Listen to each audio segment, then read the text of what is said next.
বাজেটে সবকা সাথ সবকা বিকাশ ভ্যানিশ। মূল্য নিয়ন্ত্রণ বেকারত্ব হ্রাসের রোড ম্যাপ স্পষ্ট নয়। মঙ্গলবার সপ্তমবারের রেকর্ড করে সংসদে বাজেট পেশ করেন কেন্দ্রীয় অর্থমন্ত্রী নির্মলা সীতারামন। পূর্ণাঙ্গ বাজেটে সব শ্রেণীর উন্নয়নে নজর দেওয়া হবে বলে আশা করেছিল দেশবাসী। আশা করা হয়েছিল মূল্য নিয়ন্ত্রণ, বেকারত্ব হ্রাস, আর্থিক বৃদ্ধির গতি বাড়াবে ডাবল ইঞ্জিনের সরকার। কিন্তু সেদিকে সেভাবে কোনো দিশা নেই বলে অর্থনীতিবিদদের মতোই বিরোধীরা মনে করছে।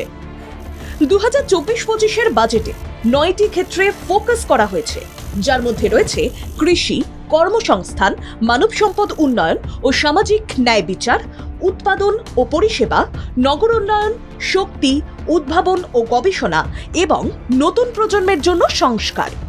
কিভাবে এই 9 লক্ষ্যভেদ হবে তার সুস্পষ্ট রোডম্যাপ মহিলা অর্থমন্ত্রীর পেশ করা বাজেটে নেই বলে অনেকের অভিমত।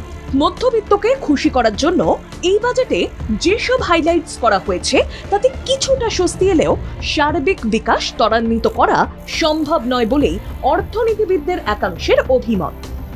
দেখে নেব বাৎসরিক আয়কর ছাড়ের কি ঘোষণা করা হয়েছে। 0 থেকে 3 লক্ষ টাকা পর্যন্ত আয়কর মুক্ত। 3 থেকে 7 লক্ষ টাকা পর্যন্ত আয়কর 5%। 7 থেকে 10 লক্ষ আয়কর দিতে হবে 10%। 10 থেকে 12 লক্ষ পর্যন্ত আয়ে 15% কর। 12 থেকে 15 লক্ষ টাকা পর্যন্ত আয়কর 20%। 15 লক্ষ টাকার বেশি আয়ে 30% কর। মধ্যবিত্তদের আয় বাড়ানোর পথ না দেখানো থেকে শুরু করে কর কাঠামোর কেন পরিবর্তন হলো না সেই প্রশ্ন তুলছেন করদাতাদের মতোই বিরোধীরাও। 0 to 3 lakh rupees nil, 3 to 7 lakh rupees 5%, 7 to 10 lakh rupees 10%. বাজেটে নির্মলা সীতারামন ঘোষণা করেছেন 5 বছরে 4 কোটি কর্মসংস্থানের লক্ষ্য নিয়ে এগোচ্ছে মোদী সরকার।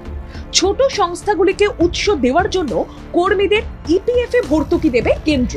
কর্মী এবং সংস্থা দুই পক্ষকেই ইপিএফ-তে ইনসেন্টিভ দেওয়ার কথা ঘোষণা করা হয়েছে। কোনো ছোট সংস্থা প্রথম কাজে ঢুকলে কর্মীদের 1 মাসের বেতন ও পিএফ দেবে সরকার। 3 কিস্তিতে 50,000 টাকা পর্যন্ত বেতন। মহিলাদের প্রশিক্ষণে 7.5 লক্ষ টাকা পর্যন্ত ঋণ। গ্যারান্টেড হবে কেন্দ্র, 25,000 টাকা ঋণ পাবেন। এমএসএমইর মুদ্রা লোনের পরিমাণ 10 থেকে 20 লক্ষ। এমএসএমইর জন্য মুদ্রা লোনের পরিমাণ 20 লক্ষ টাকা করার ফলে আগামী 5 বছরে 1 কোটি যুবক যুবতী বিভিন্ন ক্ষেত্রে ইন্টার্নশিপে সুযোগ পাবেন। তাদের ন্যূনতম বেতন হবে 5,000 টাকা। অর্থনীতিবিদদের মতোই বিরোধী তৃণমূল কংগ্রেস বলছে দিশাহীন বাজেট, বিশেষ রাজনৈতিক স্বার্থে এই বাজেট। ইনফ্লেশন বেড়ে গেছে, যেটা ওরা বলেছে সেটা ভুল। 9 পয়েন্টের বেশি ইনফ্লেশন বেড়ে গেছে, এদিকে নজর দেওয়া হয়নি, তাই জিনিসপত্রের দাম এত বেশি। জনসাধারণের বাজেট নয়, একমাত্র একটা পার্টি নিজেকে খুশি করার জন্য শুধু তাদের স্বার্থে বাজেট করেছে। It's a political bias budget. Adani আম্বানিদের কথা চিন্তা না করে আম আদমির কথা ভাবলে ভালো হতো বলে কটাক্ষ করছে ইন্ডিয়া জোটের শরিকরা।